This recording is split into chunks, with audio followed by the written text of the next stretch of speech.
Certa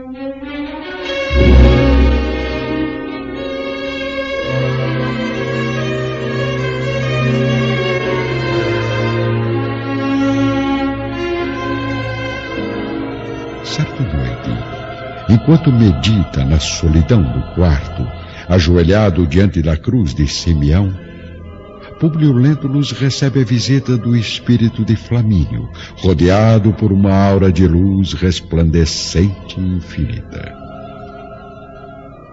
Querido irmão, não imagina como fico feliz ao notar que cada vez mais na tua alma existe a sincera disposição para aprender a essência sagrada do cristianismo.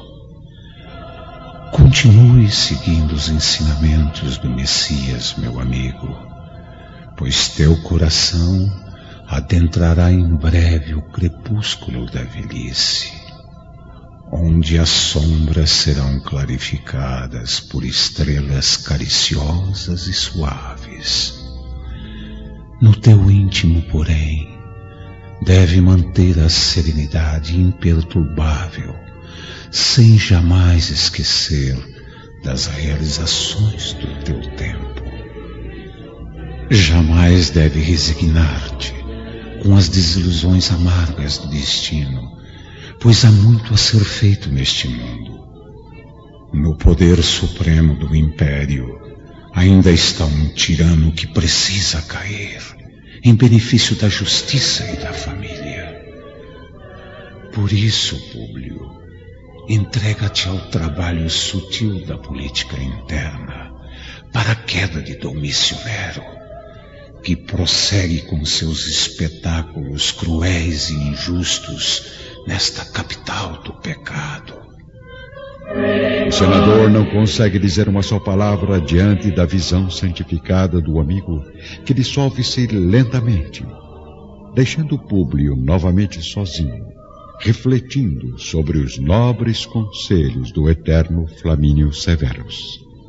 Na mesma noite, na região de Antípolis, vamos encontrar Aurélia, em companhia de um jovem centurião romano, abraçados intimamente sobre o leito de sua nova residência. Muito bem, rapaz. Está na hora de partir.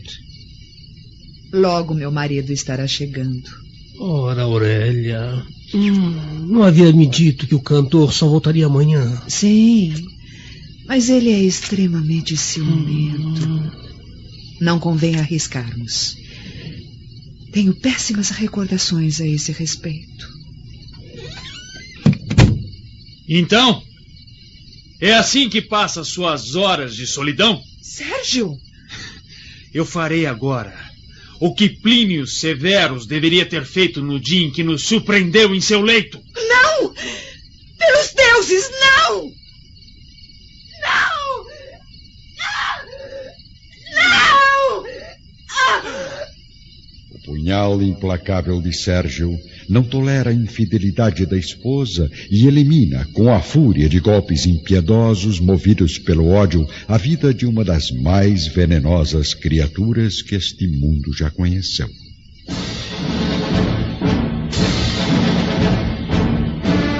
Mais de 10 anos correm silenciosamente, amargurados, sobre a vida comum das personagens desta história. Somente em 68, a política do pacifismo praticada por vários senadores romanos, entre eles Públio Lentulus, consegue o afastamento de Domício Nero do poder.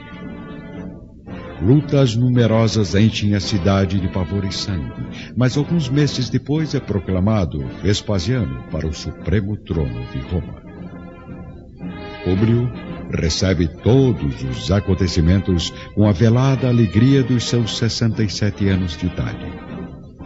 Amigo pessoal do novo imperador, vamos vê-lo, neste momento, em companhia de Vespasiano, na intimidade tranquila de um dos magníficos gabinetes da residência imperial.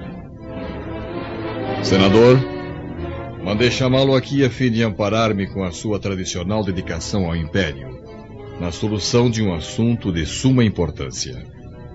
Estou à sua disposição, Imperador. Deixemos por um instante os protocolos, meu caro. Vamos nos entender com a velha intimidade dos outros tempos. Como quiser. Chamado a Roma para o cargo máximo, eu fui obrigado a deixar meu filho na árdua tarefa de pacificar a Judéia amutinada. Porém, o cerco de Jerusalém prolonga-se demasiadamente. E suponho que o meu valoroso Tito esteja necessitando de um conselho de civis, além dos assistentes militares que já se encontram nos campos de batalha. Sendo assim, lembrei-me de organizar tal conselho apenas com os amigos mais íntimos, que conhecem Jerusalém e as regiões mais próximas. Eu soube que administrou com grande êxito as reformas na Judéia há 20 anos. Pois então, querido Públio, é meu desejo que aceite, junto com outros companheiros, a responsabilidade de orientar melhor a tática militar de meu filho.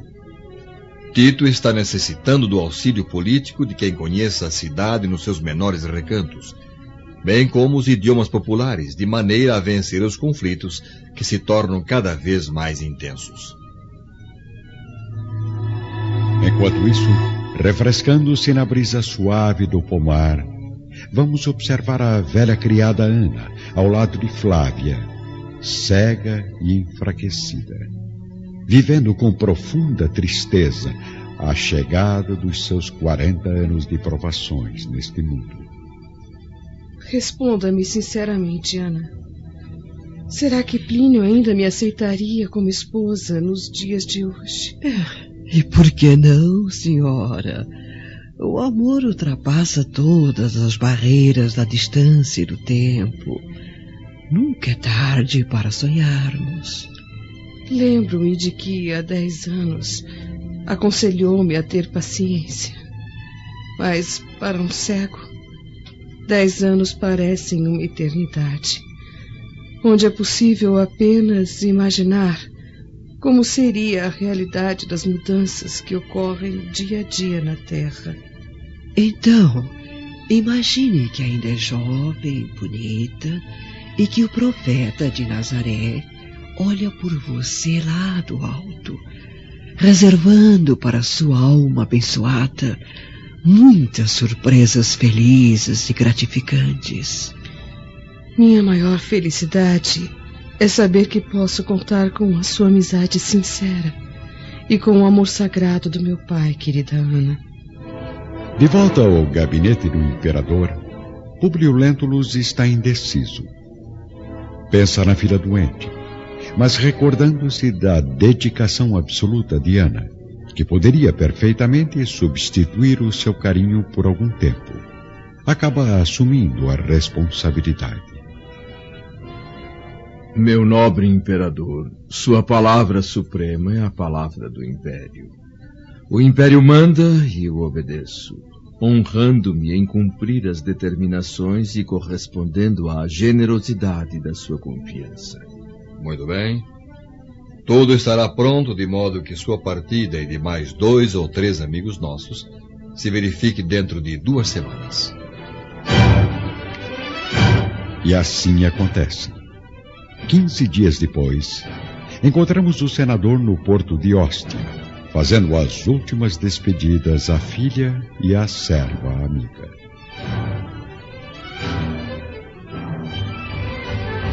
Tenha cuidado, meu pai.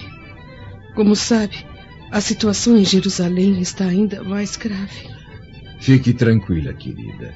Irei apenas para auxiliar politicamente o filho do imperador Vespasiano, a fim de que a paz se instaure de vez na região. Que a luz do Messias ilumine o seu caminho, senador. Mandarei notícias em breve. Ana, confio em você para assumir o comando da casa durante minha ausência, prestando todos os cuidados à saúde de Flávia. Não demore, papai. Não demore. O senador envolve a filha nos braços, chorando comovidamente, e a deixa em companhia da serva Ana, ingressando na suntuosa embarcação que parte mar adentro rumo à Judéia. A bordo, O velho senador contempla a imensidão do horizonte, revivendo nos pensamentos as peripécias da viagem dos seus tempos de juventude em companhia da esposa e dos 2 filhinhos. Pelos deuses, como era feliz. Jamais poderia imaginar que tão rapidamente minha vida iria se transformar em um infinito martírio. Por quê? Por que fui duvidar da honra de minha mulher, acreditando que o rapto do pequeno Marcos fosse consequência de sua infidelidade? Creio que jamais terei a resposta para esse terrível mistério escrito nas páginas desse doloroso capítulo da minha existência. Mas agora, retornando ao local de tantas desgraças e tragédias, não posso deixar de perguntar a mim mesmo a que abismos insondáveis e desconhecidos teria sido levado meu filho. A única resposta que consigo enxergar neste véu escuro de dúvidas é a de que o pobre Marcos foi assassinado por malfeitores vulgares, ladrões ou terroristas. 2 dias depois, em companhia de 3 senadores amigos, Públio chega ao destino, colocando-se à disposição do filho do imperador para as providências mais urgentes. Logo pela manhã, encontramos o senador Lentulus em conversa íntima com o jovem Tito, num gabinete improvisado no centro de Jerusalém. Senador Lentulus, não imagina a honra que sinto ao poder contar com o seu auxílio nesta luta incessante contra os malditos judeus. Ajudarei o senhor no que for preciso, embora não creia que seja necessária tamanha crueldade contra os prisioneiros indefesos. Meus soldados têm instruções para combater o inimigo sem piedade. Afinal, estamos numa guerra de extermínio, onde centenas de romanos também já foram eliminados pelos judeus. Mas pensei que a situação já estivesse controlada em Jerusalém. A cidade está sitiada desde que uma interminável multidão de peregrinos vindos de todos os pontos da província reuniram-se junto ao templo para mais uma cerimônia profana. O número de mortos nas batalhas elevou-se a mais de 1 milhão e já temos sob nosso domínio mais de 100 mil prisioneiros. E o que pretende fazer com tais criaturas? Boa parte será massacrada após a escolha dos homens válidos que ainda podem trabalhar como escravos do Império. Pelos deuses! Então, senador, está preparado para ajudar a supremacia romana a eliminar por inteiro a peste judaica?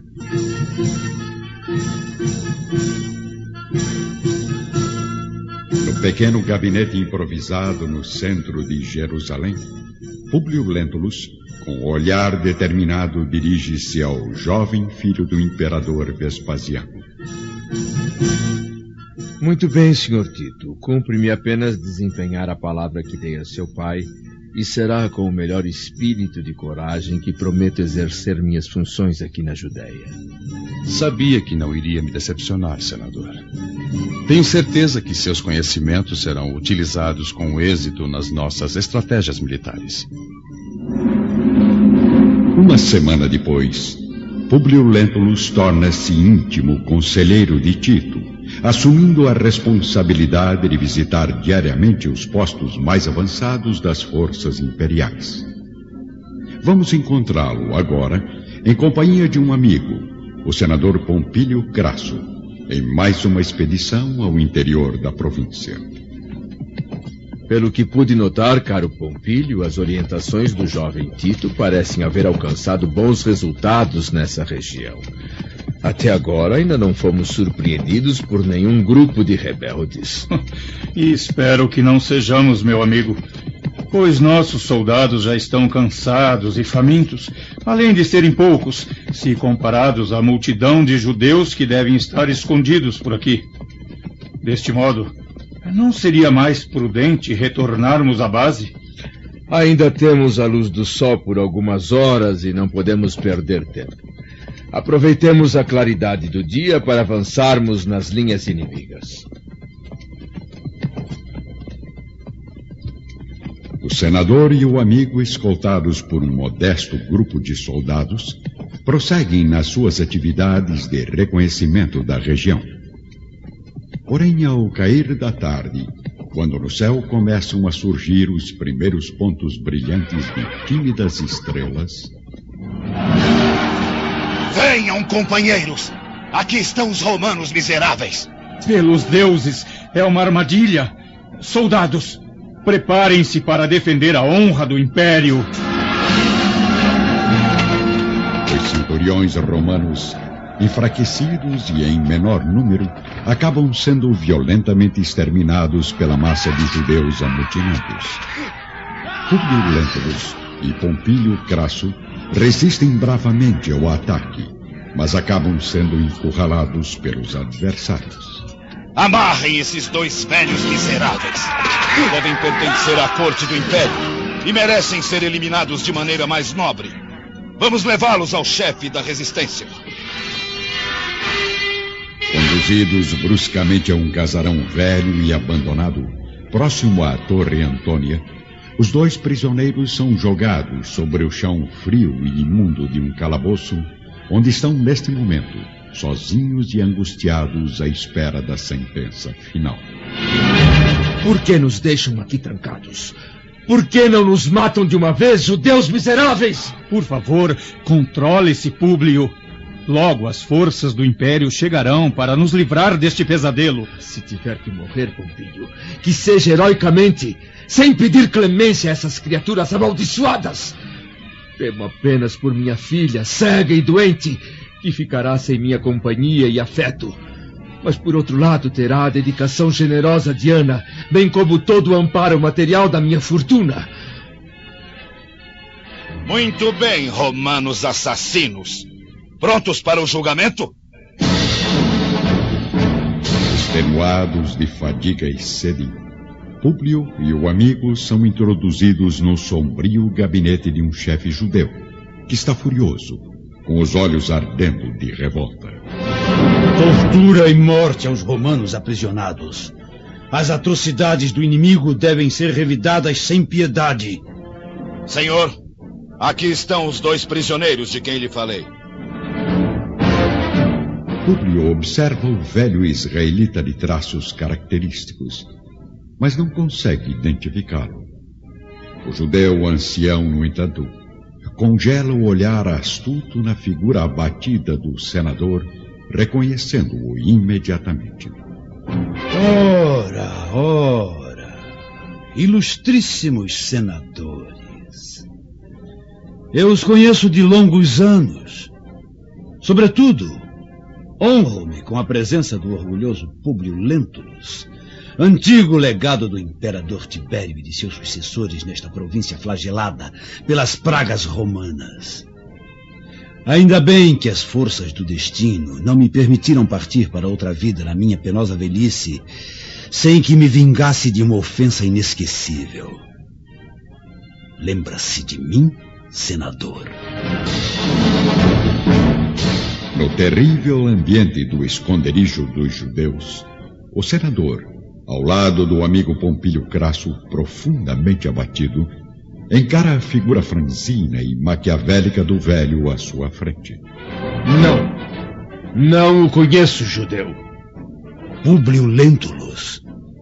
Sou André de Gioras, o pai a quem insultou um dia com o excesso da sua autoridade orgulhosa. Está lembrado agora? Públio consegue, enfim, recordar a figura de André no acervo de suas lembranças mais íntimas e remotas, fazendo apenas um sinal positivo com a cabeça. E por que não se humilha nesse momento diante de minha autoridade? Por acaso ignora que hoje sou eu quem pode decidir o seu destino? Se está aqui no cumprimento de uma obrigação sagrada, acima de qualquer sentimento particular e menos digno, não espere que eu lhe peça compaixão pelo fato de estar cumprindo o seu dever. André não esperava a resposta serena e corajosa do senador. Começa a andar de um lado para outro no amplo gabinete do casarão, como se estivesse a pensar no melhor meio de executar sua vingança. Soldado, vá depressa e diga a Ítalo, de minha parte, que deve estar aqui amanhã às primeiras horas do dia, para cumprir minhas determinações. Pois não, senhor. A queda de Jerusalém está próxima. Mas darei a última gota de sangue da minha velhice para exterminar as víboras do povo romano. Essa raça maldita veio enriquecer as custas da cidade sagrada, mas alegro-me em poder realizar a vingança sobre esses dois representantes da crueldade imperial, orgulhosos emissários da impiedade e do crime. Quando se abrirem as portas de Jerusalém, já terei executado meus desejos implacáveis. Na mesma noite, no palácio do Aventino, vamos encontrar Flávia, aflita e enfraquecida, deitada no leito confortável do seu grandioso aposento, enquanto a serva Ana aplica compressas de água fria sobre os olhos cegos e doloridos da pobre senhora. Acalme-se, minha filha. Logo seu pai retornará a Jerusalém. Mas por que ele não envia notícias? O que estará acontecendo na Judéia? Alguns servos amigos disseram que a província foi cruelmente dominada pelas forças do Império através de batalhas sangrentas e impiedosas.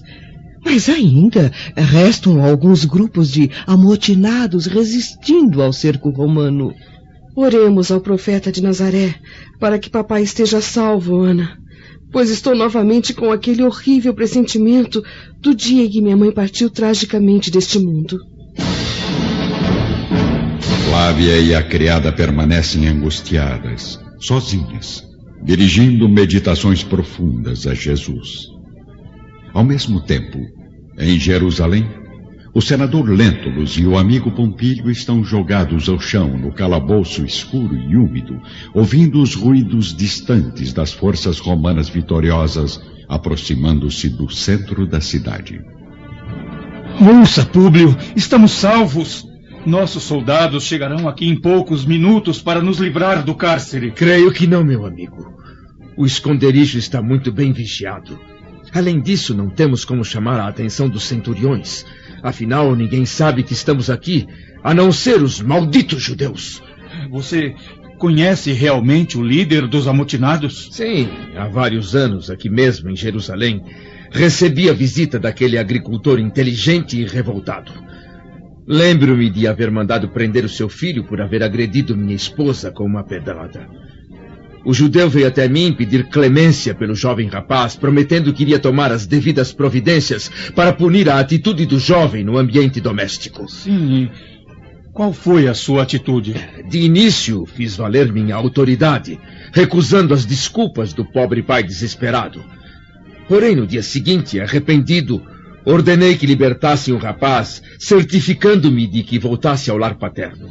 Mas então, por que esse homem demonstra tanto ódio em relação à sua pessoa? Não sei, Pompílio, não sei. Pelos deuses!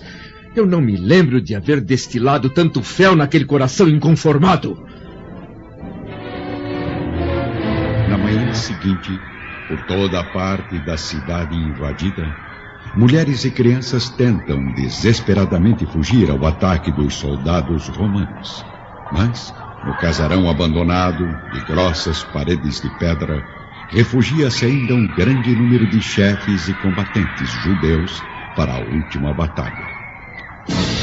Públio e Pompílio são conduzidos a uma sala ampla, tendo à frente centenas de guerreiros romanos e alguns líderes políticos da resistência israelita que os contemplam, inquietos e apavorados, diante do avanço vitorioso das tropas romanas.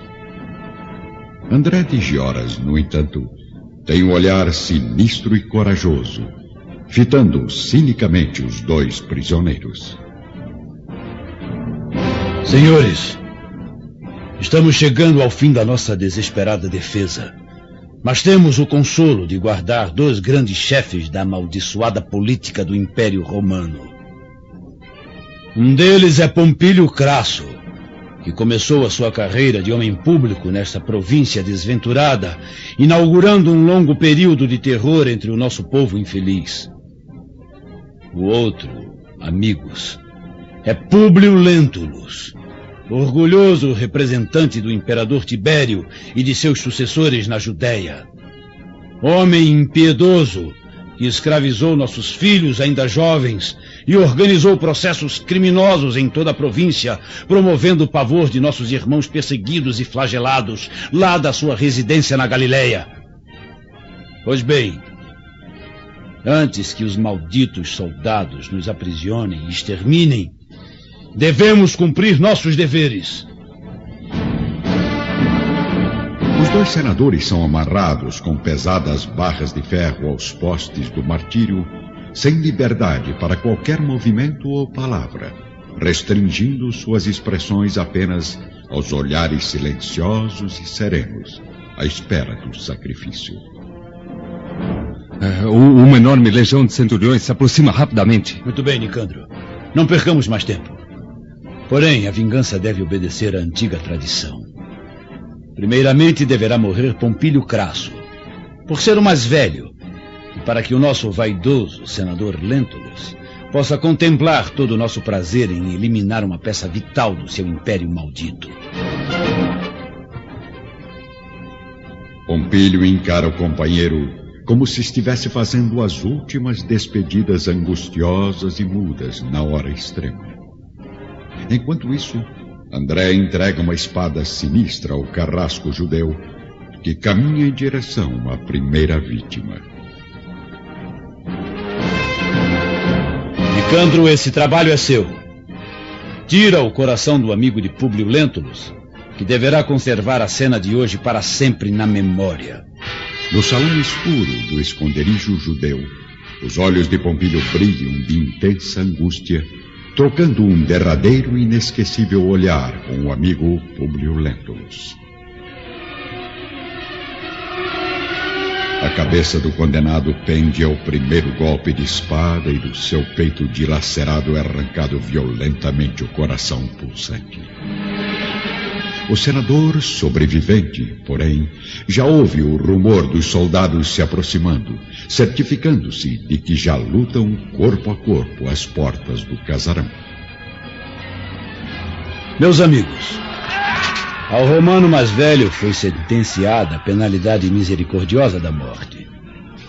Mas a este miserável que nos ouve, concederemos a pena amarga da vida, dentro do sepulcro da sua vaidade e orgulho. Mas eu não entendo, senhor.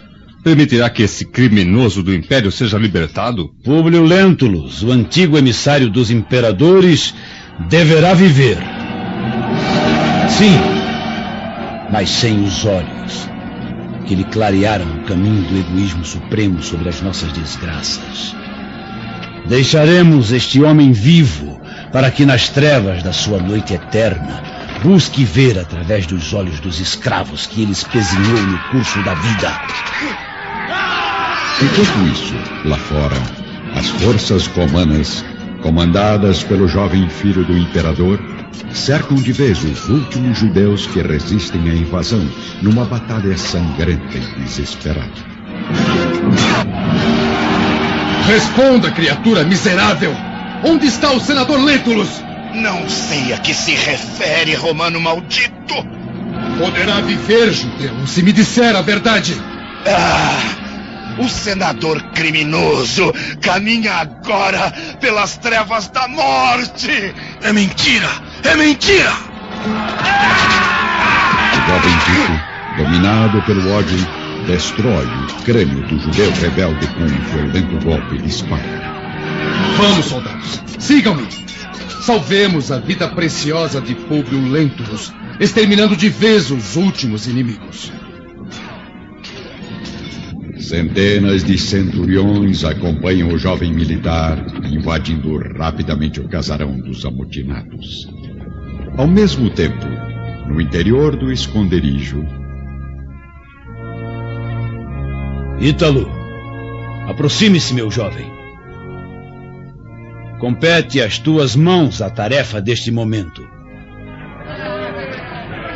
Da multidão compacta e inquieta, destaca-se um homem, aparentando quase 40 anos de idade, surpreendendo o senador pelos traços finos de romano. Seus olhares encontram-se e Públio inexplicavelmente descobre naquela alma um laço de estranha afinidade. O carrasco, por sua vez, aparenta visível ternura e piedade, contemplando aquele homem velho e sereno, de mãos e pés amarrados ao poste da crueldade. Ande logo, rapaz. Tua arma já está pronta para o suplício. Rapidamente, surge de uma porta larga e sombria um guerreiro israelita, trazendo numa grande bandeja de bronze uma lâmina de ferro incandescente com a ponta repousada entre brasas vivas. Então, senador, admirado com o porte nobre de Ítalo? Pois lembre-se de que se os patrícios do Império se dão ao luxo de possuir escravos judeus, os senhores da Judéia também apreciam os servos de tipo romano. Aliás, tenho consciência de que é sempre perigoso guardarmos um escravo como esse em Jerusalém, em vista da praga romana que nos persegue por toda parte. Mas felizmente consegui manter o precioso servo num ambiente rural até agora. Depressa, a lâmina já está apagando. André entrega a Ítalo o terrível instrumento, diante dos olhares aflitos dos judeus amotinados, cientes de que serão descobertos em breve pelos centuriões imperiais. Ítalo, este minuto é supremo. Vamos queimar as pupilas do criminoso, de modo a lhe proporcionarmos uma sepultura de sombras eternas dentro da vida. O escravo romano está sensibilizado.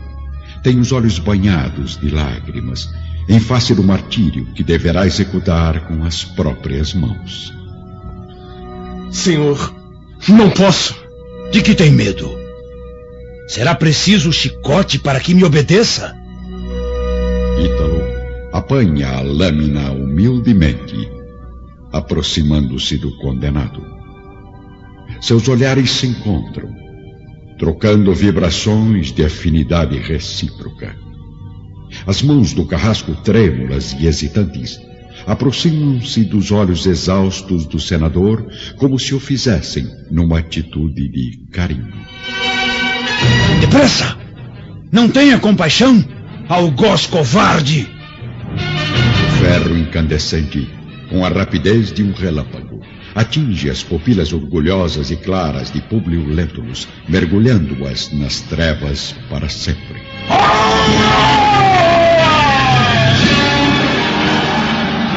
Bem próximo dali, o jovem filho do imperador acaba descobrindo a entrada secreta do esconderijo judeu. Por aqui, soldados. Retirem as pedras.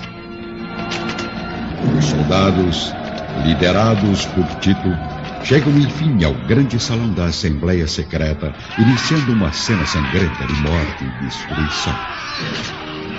Uma dor indefinível tortura os olhos do senador, fazendo-o experimentar um sofrimento insuportável. Públio nada mais distingue, além das trevas espessas que lhe cobrem o espírito. No meio da batalha fulminante, escapando dos centuriões, André de Joras ainda se aproxima de Públio, sussurrando em seu ouvido. Poderia matá-lo, senador maldito, mas quero que viva, pois vou revelar agora quem é Ítalo, o algoz que entregou teus olhos cruéis à eternidade das trevas.